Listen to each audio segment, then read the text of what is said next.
Assalamualaikum warahmatullahi wabarakatuh.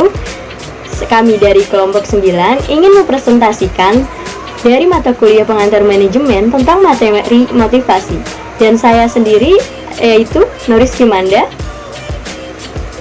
Perkenalkan, nama saya Kiki Febiana Zakia. Nama saya Yumita Sarman. Kenalkan, nama saya Sinyan Gitu Nirmala. Atau saya Sofiana Diningiti.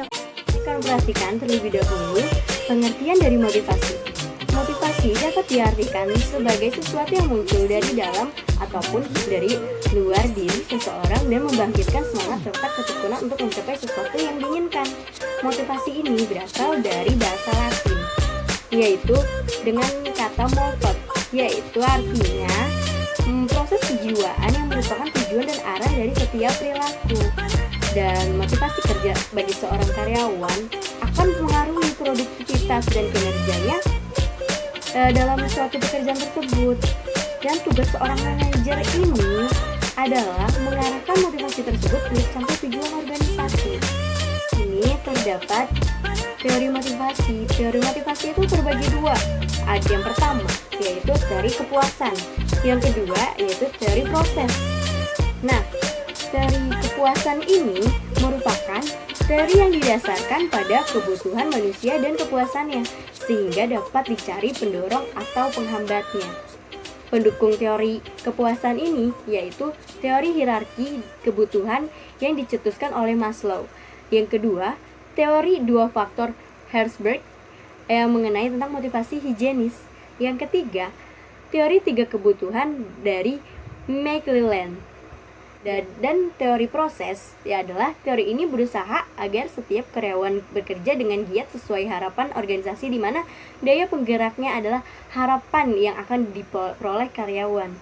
Dan teori ini dikenal sebagai teori harapan, dan yang kedua teori keadilan, yang ketiga teori pengukuhan.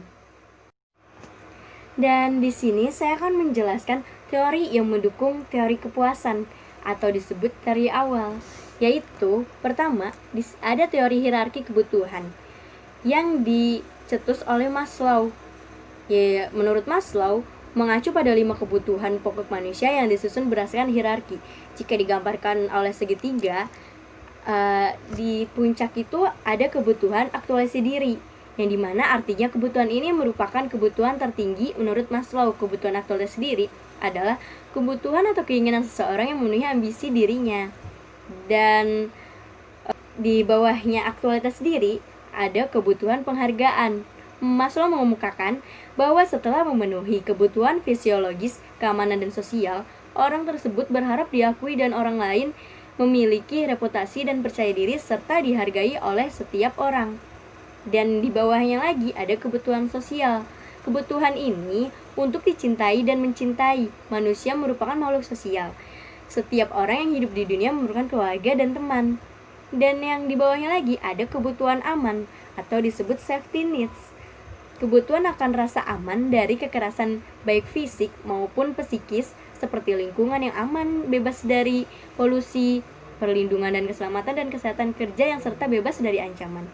Dan yang paling bawah yaitu ada kebutuhan fisiologis, yang dimana artinya kebutuhan terhadap makanan, minuman, air, udara, pakaian, tempat tinggal, dan kebutuhan untuk bertahan hidup. Kebutuhan fisiologis merupakan kebutuhan yang paling mendasar.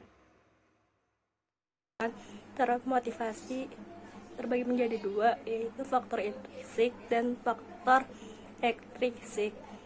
Faktor intrinsik atau disebut juga faktor motivasi adalah dorongan yang timbul dari dalam diri masing-masing orang. Faktor ekstrinsik disebut juga faktor higienis, daya dorong yang timbul dari luar diri seseorang, terutama dari organisasi tempatnya bekerja. Perbedaan motivator dan faktor higienis. Motivator 1. Prestasi, 2. Pengakuan, 3. Pekerjaan itu sendiri, 4. Tanggung jawab, 5. Kemajuan, dan 6. Pertumbuhan. Sedangkan faktor higienis 1. Pengawasan, 2. Kebijakan perusahaan, 3. Status. 4. Kondisi kerja, gaji. 5. Hubungan dengan rekan kerja, bawahan, dan penyaliaan. 6. Keamanan. C. Teori 3 kebutuhan Michelin. Michelin mengusulkan teori 3 kebutuhan yang diperoleh atau bukan bawaan, yang merupakan motivator utama dalam pekerjaan, yaitu D. Teori X dan McGregor. McGregor mengajukan dua asumsi tentang sifat manusia, yaitu teori X dan teori Y. Teori X adalah pandangan negatif orang-orang yang mengasumsikan bahwa karyawan tidak menyukai pekerjaan mereka, malas, menghindar. Selanjutnya saya akan membacakan teori tentang yang kedua, yaitu teori proses atau proses teori, atau yang biasa disebut dengan teori kontemporer. Di dalamnya itu ada teori harapan. Teori ini dikemukakan oleh Viktor Fromm pada tahun 1964, yang menyatakan bahwa kecenderungan untuk melakukan dengan cara tertentu tergantung pada intensitas, harapan bahwa kinerja akan diikuti dengan hasil yang pasti, dan pada daya tarik dari hasil kepada individu. Teori ini juga mengemukakan bahwa orang-orang termotivasi untuk melakukan hal tertentu guna mencapai tujuannya apabila mereka yakin bahwa tindakan mereka akan mengarah pada pencapaian tujuan tersebut. Teori ini juga didasarkan atas teori harapan, kemudian ada nilai atau valence, kemudian ada pertautan atau instrumentality, yaitu sesuatu yang ada dalam diri kita sendiri yang terjadi karena adanya keinginan untuk mencapai hasil sesuai dengan tujuan dan keyakinan bahwa kinerja akan mengakibatkan penghargaan. Komponen utama teori, yaitu ada input, hasil, dan orang bandingan.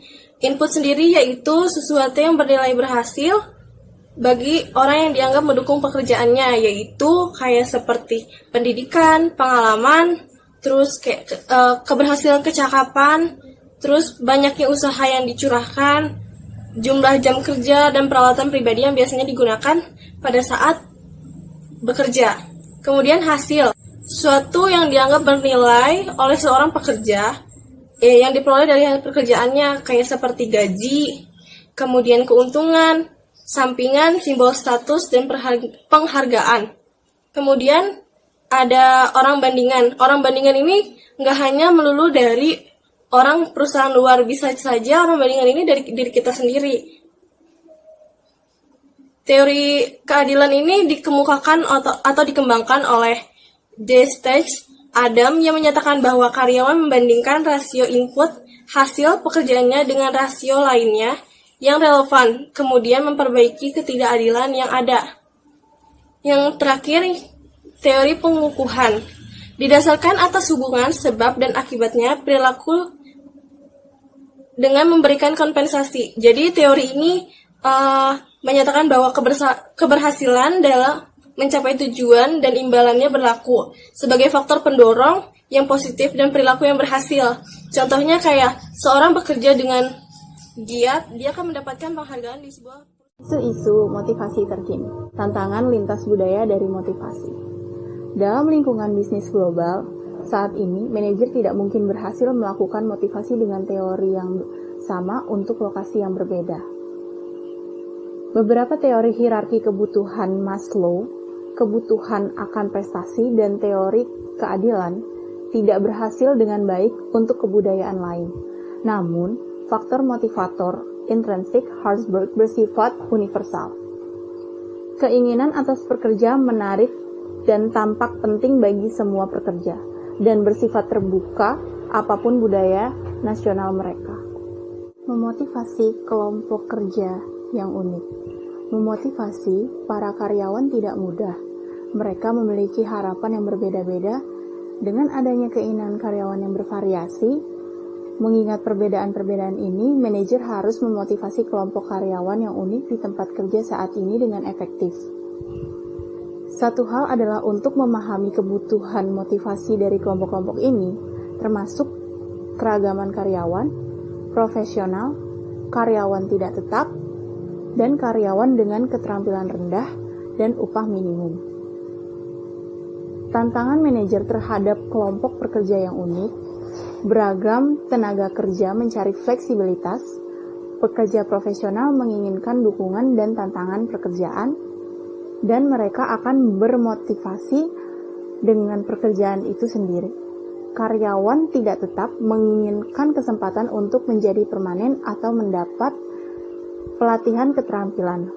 Untuk memotivasi pekerja dengan keterampilan rendah dan upah minimum, dapat dimotivasi dengan program pengakuan dan penghargaan yang tulus untuk pekerjaan yang dilakukan.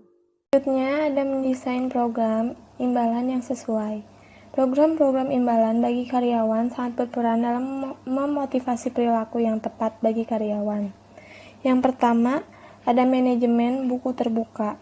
Manajemen buku terbuka banyak diterapkan dalam organisasi. Tujuannya yaitu membuat para karyawan berpikir seperti pemilik dengan melihat dampak dari keputusan mereka terhadap hasil keuangan.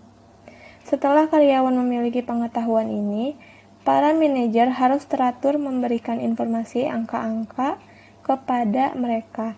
Dengan berbagai informasi ini, karyawan akan melihat hubungan antara usaha mereka, tingkat kinerja, dan hasil operasinya. Yang kedua ada program pengakuan karyawan. Program ini terdiri dari perhatian pribadi dan mengekspresikan minat, persetujuan, dan penghargaan untuk pekerjaan yang dilaksanakan dengan baik. Bentuknya bermacam-macam, bisa dengan merayakan prestasi tim atau mengirim surat elektronik yang mengakui sesuatu yang positif. Ini akan menunjukkan kepada karyawan bahwa mereka dihargai. Yang ketiga ada program bayaran untuk kinerja.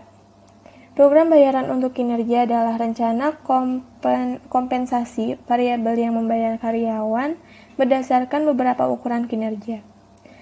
Rancangan pembayaran berdasarkan jumlah produk, rencana intensif upah, pembagian laba, dan bonus lump sum adalah contohnya. Individu harus memahami hubungan yang kuat antara kinerja mereka dan imbalan mereka terima untuk memaksimalkan motivasi. Imbalan jika dilokasikan hanya untuk faktor non-kinerja seperti jabatan, senioritas, maka karyawan akan cenderung mengurangi usaha. Yang keempat ada program opsi saham. Program opsi saham dibuat untuk menghargai kinerja karyawan. Opsi saham memberikan instrumen keuangan yang memberikan karyawan hak untuk membeli saham pada harga yang ditetapkan, dengan asumsi memberi intensif kuat untuk bekerja keras bagi kesuksesan perusahaan. Jika perusahaan sukses, maka nilai saham akan naik, sehingga opsi saham akan menjadikan berharga. Opsi saham yang dirancang tepat dapat menjadi alat bantu motivasi yang kuat bagi karyawan, maka dengan imbalan yang sesuai dengan kinerja. Cara manajer dalam memotivasi karyawan. Motivasi karyawan merupakan kombinasi dari memenuhi kebutuhan harapan dan karyawan di tempat kerja dan faktor kerja yang memungkinkan memotivasi karyawan atau tidak. Dalam memotivasi karyawan, seorang manajer harus berusaha menciptakan lingkungan kerja di mana karyawan termotivasi atas pekerjaannya. Dalam tulisan Susan 2017, memaparkan tentang beberapa faktor pendorong yang ada dalam lingkungan kinerja yang banyak memotivasi karyawan. Yang pertama, tindakan manajemen dan kepemimpinan yang memberdayakan karyawan. Kedua, komunikasi yang transparan dan teratur tentang faktor-faktor penting bagi karyawan. Ketiga, memperlakukan karyawan dengan baik. Keempat, melibatkan karyawan dalam keputusan mengenai pekerjaan mereka. Kelima, meminimalkan sejumlah aturan kebijakan di lingkungan yang menunjukkan kepercayaan bagi karyawan, serta memperlakukan karyawan melalui pemahaman yang baik. Yang keenam, memberikan pengakuan kepada karyawan reguler. Umpan balik dan pembinaan sering diberikan oleh para manajer dan pemimpin. Yang kedelapan, penghargaan dan kompensasi industri. Yang kesembilan, menyediakan tunjangan pada karyawan atas kegiatan perusahaan. Yang kesepuluh, secara positif mengelola karyawan dalam rangka keberhasilan tujuan, pengukuran, dan harapan yang jelas.